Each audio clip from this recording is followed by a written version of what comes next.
Hello everyone, my name is Nitin और हर बार की तरह आज हम लोग अपने साथ एक नए गेस्ट को लेकर के आए हैं। आज हमारे साथ में है Mani. Hello Mani, how are you?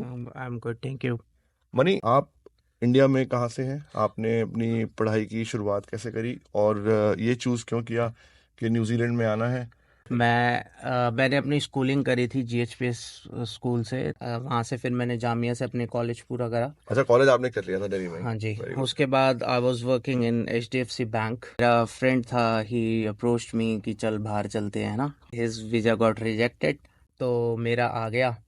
उसके बाद एक हमारा एजेंट था, उसने बोला जाओ वहाँ पे बहुत इजी है PR, कुछ नहीं होता, बस चले जाओ, ये कोर्स ले जाओ, मैनेजर बन जाओगे बिजनेस का, तो आपको सीधा डायरेक्ट PR मिल जाएगी। एजेंट के पास अब आप गए तो उसने क्या कोर्स आपको रेकमेंड किया? उसने मुझे छूटते बोला बिजनेस मैनेजमेंट कर। हम्म। आइडली मैं उस टाइम पे कुकरी भी ले सकता था, which hmm. Was like short skill course है जिसमें हमें इजीली रेजिडेंसी मिल सकती है। बट अच्छा। एजेंट क्या करते हैं, ऑल ओवर इंडिया ये होता है स्कैम, कि एजेंट क्या करते हैं, वो हमें उसी कोर्स में बेचते हैं जिसमें से उनकी कमीशन ज़्यादा होती है। सॉरी, और इस पूरे सिनेरियो में आपने जब अपने आप को देखा तो आपने फिर भी वही कोर्स चूज किया जो एजेंट ने आपको बोला था और बिल्कुल। आप उस कोर्स को करने के लिए क्राइस्ट चर्च आए। क्राइस्ट चर्च में आया था मैं। किस ईयर में आए थे आप क्राइस्ट मैं चर्च? आया था 1 Jan 2015, अच्छा जी। रॉयल बिजनेस कॉलेज में। सबसे पहले एज अ स्टूडेंट क्या स्ट्रगल्स होती हैं जब वो यहाँ पहुँचता है? तो मतलब अगर सबसे पहली चीज़ उसे देखनी होती है, आई थिंक वो घर होता है। सो सबसे पहले अगर कोई आ रहा है तो उसको आई थिंक इंडिया से ही अपनी अकोमोडेशन अगर सॉर्ट आउट होती है। पर इतनी आसान तो नहीं है करने, क्योंकि मैंने बहुत लोग देखे हैं जो कहते हैं कि यार हो नहीं पा रही, क्योंकि फेसबुक पे जब वो बंदा कहता है तो मैं ब्लॉक कर दूंगा तो हमको पैसे देने पड़ेंगे। तो बिल्कुल। और बिना जगह देखे कोई पैसे क्यों दे देगा? मेरे पास भी बहुत क्वेरीज आती हैं इस बात को, लेकिन होता क्या है कि जब मैं उसको बता देता हूँ कि यार ये 3 प्रॉपर्टीज बहुत अच्छी हैं, इसको तू ले सकता है, तेरी कैंटरबरी यूनिवर्सिटी के पास में ही है, लेकिन मैं तो दूंगा नहीं पैसे उसके। जब वो आएगा तो ही पैसे देगा, और अगर वो यहाँ आए और उसको अच्छा ना लगे तो उसके तो 4 हफ्ते के पैसे भी चले जाएंगे। बिल्कुल। तो अल्टीमेटली अकोमोडेशन ढूंढना जो टास्क है उसमें आपने क्या किया? अपना एक्सपीरियंस तो बताइए।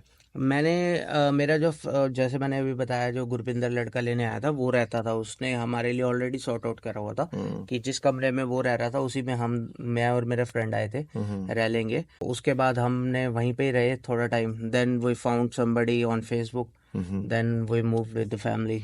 क्या किराया था उस समय? उस टाइम था आई थिंक $100 वीक। $100 वीक, 2015 में। Very includes good. एवरीथिंग। कर लेने के बाद आपने बोला यार अब मुझे चाहिए एक पार्ट टाइम जॉब। बिल्कुल। तो पार्ट टाइम जॉब का क्या सीन क्या है यहाँ पे? कैसे मिलती है और कहाँ मिलती है? पार्ट टाइम जॉब्स के लिए अगर आप स्टूडेंट हो, सबसे बढ़िया है student job search website. Hmm. People usually apply on Trade Me hmm. और सीक, जो कि मेरे अकॉर्डिंग स्टूडेंट जॉब सर्च में ज़्यादा अपॉर्चुनिटी होती है, बिकॉज वहाँ पे मोस्टली वो साइट ही एक प्रोफेशनल स्टूडेंट्स के लिए बनी हुई है, हम्म। कि अगर आप आते हो तो स्टूडेंट्स को पार्ट टाइम चाहिए। वहाँ पे मोस्टली जितनी भी जॉब्स होती हैं, मोस्टली पार्ट टाइम ज़्यादा बढ़िया हो जाती है। और तो ये अगर सिर्फ क्राइस्ट चर्च के लिए है या पूरे न्यूजीलैंड के पूरे लिए कहीं भी? न्यूजीलैंड में आई थिंक अच्छा, वर्कआउट पूरे। करता है, क्योंकि मैंने उस टाइम वहाँ से अप्लाई करी थी, तो they do call you back. पहली जॉब आपने ले ली तो क्या वो मिनिमम वेज पे थी, कैसे थी? मेरी पहली जॉब तो मिनिमम वेज पे थी। और वो क्या लाइक कितने होता था उस समय? उस टाइम था 1475। तकरीबन $15 के आसपास एक घंटे का था। और वो जॉब थी क्या? जॉब भैया क्लीनिंग की थी।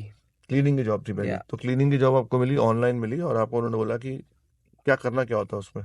किसी स्कूल में था, मॉल में था, कहाँ था ये? एयरपोर्ट में, क्राइस्ट चर्च एयरपोर्ट बहुत पे। अच्छी बात है, इसमें क्या क्लीनिंग होती है, तो पहली साफ है। बिल्कुल मोस्टली। तो आपको वो पहली जॉब मिली एयरपोर्ट पे। आप रहते कहाँ थे उस समय? उस टाइम मैं रहता था यहाँ पे रिकर्टन साइड पे। तो आपका कॉलेज जो था वो कहाँ था? वो भी रिकर्टन पे ही था। अच्छा, तो रिकटर में कॉलेज था, रिकटर में रिहाइश थी, और वहां से आप एयरपोर्ट जाया करते थे। बिल्कुल। शिफ्ट क्या होती थी आपकी? शिफ्ट होती थी मेरी वीकेंड में, होता था 2 दिन में 20 घंटे हो जाते थे मेरे। अच्छा, 2 ही दिन में 20 घंटे हो बीस जाते थे घंटे पूरे हो पूरे? जाते थे। बहुत बढ़िया। तो मतलब 10 घंटे एक दिन में करे और 2 दिन काम किया बिल्कुल। केवल, तो? और मैं हर स्टूडेंट से ही कहूँगा, अगर वो ढूंढ भी रहे हैं तो कोशिश करें, rather than going for a burger king, McDonald's, अगर 4 4 घंटे की वो शिफ्टें दे रहे हैं, हम्म। 5 दिन आपको बुला रहे हैं, then they basically hiring you according to their comfort zone. Hmm. So आप जॉब भी वो ढूंढे जिसमें 2 दिन में 20 घंटे हो, ताकि आप अपने स्टडी पे मंडे टू फ्राइडे फोकस कर पाएँ। और मैं एक बात और बोलना चाहूंगा यहाँ पे कि अगर आप नोटिस करेंगे तो जो भी कोर्स आप करना चाहते हैं, जो आपने पढ़ाई के लिए चूज किया है, उस कोर्स के अकॉर्डिंग ही आपको अपने पार्ट टाइम जॉब को चूज करना चाहिए, क्योंकि उससे बेनिफिट आपको ये होता है कि आप बड़े ही आराम से जब जॉब्स अप्लाई करते हैं फुल टाइम, तो आपको वो एक्सपीरियंस जो होता है वो काम आ सकता है। काम आ जाता है। लेकिन अगर आप सपोज करें सिर्फ बर्गर किंग में या KFC में ही काम करेंगे तो अल्टीमेटली शायद आप शॉर्ट टर्म गोल के लिए पैसे तो कमा लेंगे क्योंकि आपको सर्वाइवल का मतलब you'll get a pocket money, but ultimately experience जो है वो आपके हाँ वो भी काम आएगा, लेकिन अल्टीमेटली आपके करियर में काम नहीं आएगा वो, क्योंकि आपने वो कोर्स चूज नहीं किया है, आप हॉस्पिटैलिटी से बिलोंग नहीं करते हैं। कोर्स कितना ड्यूरेशन का था आपका? Only 1 year. अच्छा, कोर्स आपका 1 साल का ही था, तो बिल्कुल। 1 साल आपने कोर्स किया, फिर आपको ओपन वर्क वीजा मिला होगा। हाँ जी, कितने समय का मिला एक वो? साल का। अच्छा, 1 साल स्टडी करके 1 साल का वीजा मिल गया आपको, पर ये उसमें मतलब। एक कंडीशन होती है उस रूल हम्म। में भी। उस टाइम पे क्या होता था, for extent of the visa आपको सुपरवाइजर पोजीशन लेनी मैंडेटरी थी। अच्छा, मतलब 1 साल में आपको ग्रो करना होगा। एक साल में आपको, मतलब लेट्स टेक एन एग्जांपल, आपको 365 दिन मिल गए राइट वीजे के, तो उस एक साल के अंदर आपको सुपरवाइजर पोजीशन प्रमोट होना है। लेनी पड़ेगी। प्रमोट होना है आपको, कोई उसके भी बिना, कंपनी आपको हाँ, हायर करेगी तो उसके प्रमोट करने के लिए उसको करेगी। बोलते हैं हम WD1 वीज़ा, जहाँ तक मुझे पता है। अच्छा जी। जो जिसको बोलते हैं एम्प्लॉयर असिस्ट वीज़ा, पहला वाला जो इससे वो, पहले था जो। हाँ, जो वो 2 साल का आता था तब। हम्म।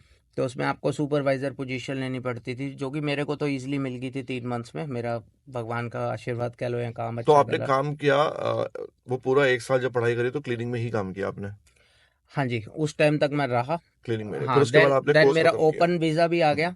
तब भी मैं 3 महीने फुल टाइम ओपन पे भी मैं क्लीनिंग करता रहा। अच्छा, मेरे 3 महीने पास वो भी 9 करा। महीने बचे थे to hmm. Extend my visa and to get a supervisor position. So in next 3 months I got my supervisor position. वो देन कहाँ से मिली आपको? मेरे को वो मिली थी डोमिनोज में। अच्छा, उस समय डोमिनोज हायर कर रहा था अच्छे खास तरीके से, तो आपको डोमिनोज मिला, और ये भी आपको ऑनलाइन मिला। जॉब ढूंढना कितना आसान था आपके लिए? ये ऑनलाइन नहीं, मैं एक्चुअली विजिट कर रहा था। हमारा प्रॉब्लम क्या आता है कि हम लोगों से कम्युनिकेट नहीं करते। हम्म। मैं कहीं पे कबाब खाने गया था, सो वहाँ से मेरे को पता लगा कि कोई बंदा ले रहा है ऐसे ऐसे डोमिनोज, वो गोरा है, सो बढ़िया बंदा है। तो वो स्टाफ ढूंढ रहा है एंड ही वो specially looking for Indian staff because he they knew work the hard. Fact that Indians work hard. So मेरे को उसने बोला कि आप अपना CV रख जाओ। हम्म। देन उस लेडी ने आगे उस गोरे को पास करा होगा, बिकॉज वो कबाब शॉप भी उस टाइम पे वो गोरे की थी। अच्छा अच्छा, नाइस। देन उसका मेरे को कॉल आया, I want to meet you. Then मैं यहाँ से क्राइस्टचर्च से एशबर्डन गया था हम्म। उसकी वाइफ के, और उसके साथ इंटरव्यू लिया उन्होंने। मेरा अपना, जैसे मैंने बताया, मेरे को कस्टमर सर्विस का एक्सपीरियंस था, वो देखा सारा कुछ। उन्होंने पूछा कर लोगे, तो मैंने करा। देन उन्होंने मेरी खुद आगे से ही वीज़े में हेल्प करी। अच्छा, मतलब उन्होंने आपके साथ मिलके आपको एक तरीके से जॉब तो दी ही दी, उसके अलावा एक रेफरेंस था, क्योंकि आपके पास में वो भी एक पर्सनल रेफरेंस था, कोई ऐसा नहीं कि किसी कंपनी ने लिख के दिया हो आपको, जनरली कि हाँ यार ये बंदा सही है, इसके साथ आप काम कर सकते हो, और आपको वो बिल्कुल जॉब मिला। तब आप मिनिमम वेज पर आए थे? बिल्कुल। तब मेरा वहाँ पे था पे रेट डोमिनोज में मिनिमम वेज से $1 ऊपर तो अप्रोक्सी। क्या थी उस समय मिनिमम आई वेज? थिंक 15 अच्छा, ना, हर साल बढ़ती है ये? हर साल बढ़ जाती है। कितना टाइम आपने उस डोमिनोज में काम किया? 7.5 8 साल। अच्छा, 8 साल आप डोमिनोज में ही काम करते थे या लगातार उसी स्टोर में? उसी स्टोर पे। 7 साल वहाँ काम किया। बड़ी, आई एम तब वेरी वेरी श्योर दैट उन 7 सालों में आपने सिर्फ पिज्ज़ा बनाना नहीं और भी बहुत कुछ सीखा होगा। बिल्कुल थोड़ा बताना चाहेंगे उसके बारे में? सीखा है कि भाई यहाँ पे सेल्फ डिपेंड बंदा कैसे होता है, बिकॉज अच्छा, मतलब ऑब्वियस, पहले 2 साल में नहीं सीखा था आपने ये? नहीं, वो पहले ऑब्वियसली सीखता है, पर जब आप जॉब करते हो ना, तरह तरीके के लोग मिलते हैं, हम्म। लाइक अपने इंडियंस भी मिलते हैं। आपकी जो कॉलेज लाइफ थी वो आपने दिल्ली में भी पूरी करी, आपने बताया आप कॉलेज आया करते थे उसमें भी, और कॉलेज आपने यहाँ पर भी आकर किया। यहाँ की कॉलेज लाइफ कैसे अलग थी आपकी इंडिया की कॉलेज लाइफ से? According to me India education is way better than here. Bunk मारते थे यहाँ स्कूल कॉलेज में आप? कभी कभी, मतलब बहुत कम ही जाता था मैं तो, क्योंकि मेरा ध्यान पहला होता था कि यार जितने पैसे लगा के आए हैं वो पूरे करे जाए। बट आपने काम तो केवल 2 ही दिन किया, 2 दिन करा, पर उसके बाद भी हम ढूंढते रहते थे कहीं मिल जाए। क्योंकि आपने जब अपना 7 साल डोमिनोज में काम किया तो आपने फिर इंडियन टेक अवे क्यों खोला? आपने पिज्जा क्यों नहीं खोला? अच्छा क्वेश्चन है अभी। इसलिए खोला भैया, मेरे के लिए मेरा एक मानना है, opportunity never knock twice, right. मैंने काम करा डोमिनोज में, फ्रेंचाइजी बिजनेस तो मेरे को भी मिल रहा था, तो ले भी सकते हो, उसमें कोई बड़ी बात नहीं है। बट उसमें क्या होता है, रॉयल्टी का चक्कर, पहली बात, जो कि मैं नहीं चाहता था। और उसमें टाइमिंग उनके अकॉर्डिंग चलना पड़ता है। तो मेरे को ये अपॉर्चुनिटी मिली, सो मैंने कहा चलो खोल लेते हैं, अच्छा, क्यों तो ना। मतलब दिमाग में कहीं ना कहीं लेकिन अभी भी पिज्जा स्टोर खोलने का है? नहीं, अभी नहीं है, बिकॉज मेरा, जैसा कि आपको मैंने बताया हुआ, मेरा शोल्डर नहीं ठीक रहता, अच्छा अच्छा अच्छा। Because of cutting of pizza, वो इम्बैलेंस्ड है। अच्छा, तो आपने सबसे पहले जब वो जॉब जारी रखी अपनी डोमिनोज की, कोविड आने पर भी आप वही काम कर रहे थे? बिल्कुल कर रहे थे। और कोविड जब आया तो स्टोर्स बंद हो गए, बिल्कुल, फिर आपको घर बैठना पड़ा and all that. For I think 1 month. 1 month तो आपने 1 महीने के बाद जब दोबारा काम करना चालू किया तो तब आपने ड्राइविंग चुनी और आपने उबर और डोरडैश को कांटेक्ट किया कि भाई। ना, वो आफ्टर माय रेजिडेंसी। अच्छा, वो आपने इसके बाद चालू किया, तो वो कैसे हुई?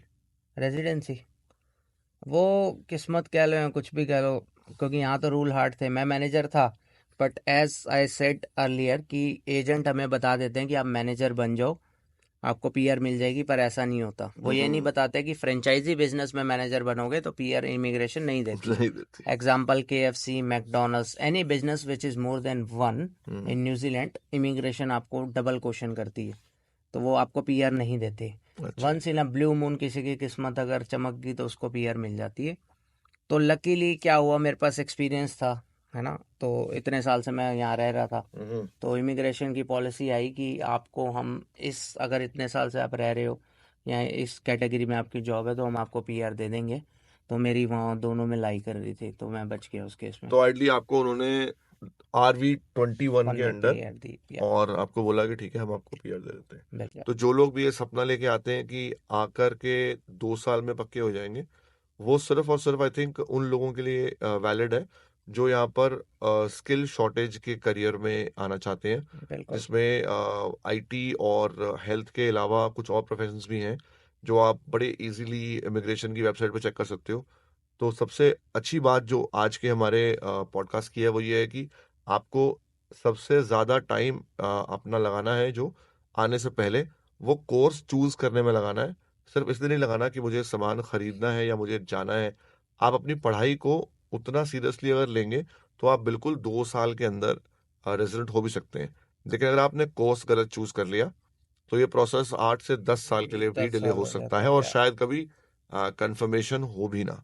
पीआर की या तो आपको बड़ा क्रूशली अपना कोर्स चुनना चाहिए। एजेंट वेजेंट से कुछ नहीं होने वाला। वो अगर आपका वीजा लगवा सकता होता तो फिर इमिग्रेशन की जरूरत ही ना होती। तो वीजा लगवाती है इमिग्रेशन, हाँ वो आपकी हेल्प कर सकता है एज अ कस्टोडियन आपके पेपर वर्क और फॉर्मेलिटीज को पूरा करने में, लेकिन अल्टीमेटली जितनी भी और डिसीजन आपके करियर को लेकर हैं वो उसे ना लेने दें, वो आप खुद लें। भले ही या आपको यहाँ पर आकर शुरुआत में एक साल का इंग्लिश लैंग्वेज का कोर्स करना हो, ताकि आप यहाँ कंट्री में 1 साल रहकर ये समझ सकें कि एक्चुअल में मुझे क्या कोर्स करना है।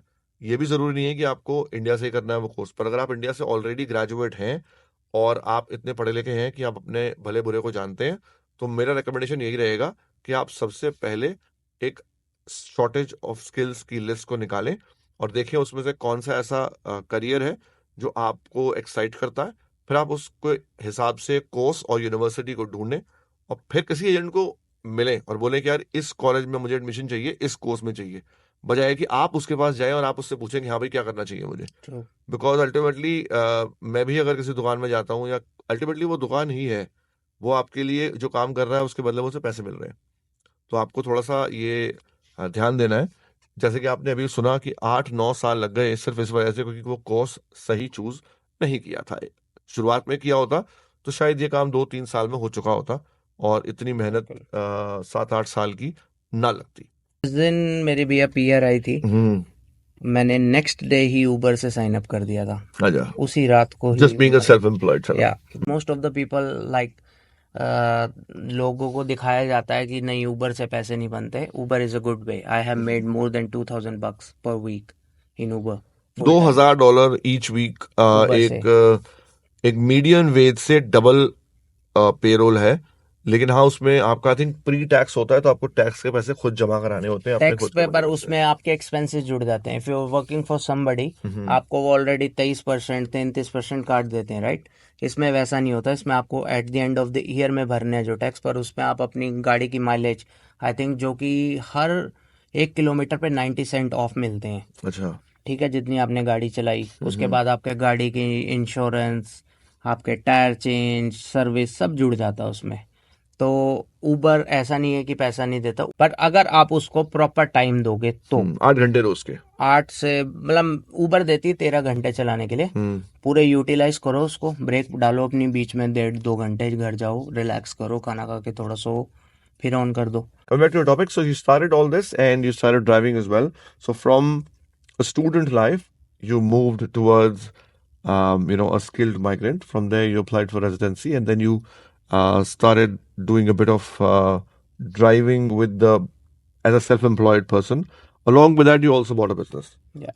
which is just started about 2 months back, if I'm not wrong. Yeah. True. तो इन 2 महीनों में आपने, और उससे पहले के जो 5-6 महीने थे आपके, इन सब में आपको ये रियलाइज हो गया कि जो इनकम सोर्स आपका जब तक आप रेजिडेंट नहीं थे लिमिटेड था, वो बढ़ गया। क्या मैं सही कह रहा हूँ? वो बिल्कुल सर, वो डबल हो जाता है, बिकॉज आपके पास जैसे आप वर्क वीजा पे हो, you will make around 800 to 1000 bucks। वो सीधा आप 2,500-3,000 भी खींच सकते हो, depending on how work you hard, right. तो वो हो जाता है वो डबल। बहुत बढ़िया, बहुत बढ़िया। सो गोल बड़ा क्लियर होना चाहिए इंसान का, तो हाँ, वो अचीव भी कर लेता है। पहला फोकस पीआर ही होती है, तो उसके बाद आपकी इनकम फिर, बिकॉज आपके पास बाउंडेशन नहीं रहती ना कि आपने इसी के अंडर काम करना है, इतने ही घंटे करने हैं। आप 40-50 आवर्स की जॉब करो, प्लस 30 आवर्स ऊबर भी चला लो। अगर आप 2 दिन ऑफ भी रखते हो, 5 दिन अच्छी मेहनत करते हो, 6 दिन करते हो, तो you will easily make 2000। All in all, आज के पॉडकास्ट में हमने सीखा कि हमें हिंदुस्तान से आने से पहले एज अ स्टूडेंट क्या प्रिपरेशन करके आनी है। दूसरा, हमने किस तरह से डिसीजन को सही लेना है। और फाइनली हमने सब्र नहीं छोड़ना, और धीरे धीरे करके जो गोल हम यहाँ पर लेकर के आए हैं वो हमें पूरा करना है। कोई ऐसी चीज़ जो आप बताना चाहेंगे व्यूअर्स को? Never give up. Never give up. तो जैसे हमने बताया, वही उन्होंने भी बात वही बोली कि नेवर गिव अप। मिलना सब है, टाइम आने पे मिलना है। इंसान क्या करता है, मैंने भी कई लोग देखे यहाँ पे आए जो मतलब फ्रस्ट्रेट हो गए कि यार हमारी रेजिडेंसी नहीं हो रही, पर उसमें इंसान खुद ही रिस्पॉन्सिबल होता है। बिकॉज वो हमें, जब हम इंडिया में होते हैं, हमें होता है कि बस अब बैठ जाएं, अगला फ्लाइट हमारी हो। हम उसमें ये नहीं टाइम देखते कि हम गलत कोर्स लेके जा रहे हैं, वो हमें लाइफ के 10 साल हमारे और पीछे करेगा। सो बेसिकली वहाँ पे एक टाइम आता है जब बंदा आके गिव अप करने लग जाता है कि नहीं यार अब कुछ नहीं हो रहा, let's go back to India और move to any another country like Canada, जो कि इजीली पीआर दे देता है। पर वो, अगर वही हम 6 महीने ज़्यादा इंडिया में रह के अपना टाइम स्पेंड करके अपने सारे आइल्स में अच्छा स्कोर लेकर और अपना कोर्स ढंग का चूज कर आए, तो हमें वही 8 साल सीधा 2.5-3 में कन्वर्ट हो जाते हैं, तो सीधा बढ़िया। 5 साल मतलब बचते हैं। You have to work the same hours, भले ही आप वो यहाँ कर लें, भले ही आप वो वहाँ कर लें, बिल्कुल। सक्सेस तो आपको। बहुत बहुत धन्यवाद आप सभी का आज का पॉडकास्ट देखने के लिए। और मैं शुक्रिया अदा करूंगा थैंक यू मनी भैया। का भी, हमारे साथ उन्होंने बहुत टाइम निकाल के हमारे को दिया। और पिछले 1 महीने से वीडियो नहीं डाल पाया मैं, क्योंकि जनरली यहाँ पर छुट्टियाँ होती हैं। 25 दिसंबर से पहले चालू हो जाती हैं और तकरीबन 10 या 11 जनवरी तक रहती हैं। और उसके बाद स्टूडियो स्पेस मिलना अवेलेबल हुआ, और फिर आज हम शूट कर रहे हैं। Today is the last day of January, से तकरीबन तकरीबन आप समझिए 1 महीना हो चुका है, ना तो कोई शूट हुआ और ना ही कोई वीडियो। बट कोशिश करेंगे कि आपको हर हफ्ते एक वीडियो कम से कम नए पॉडकास्ट के लिए लेकर ज़रूर आए। तब तक के लिए थैंक यू, बाय बाय। और वीडियो अच्छी लगी हो तो like, share and subscribe. Bye bye.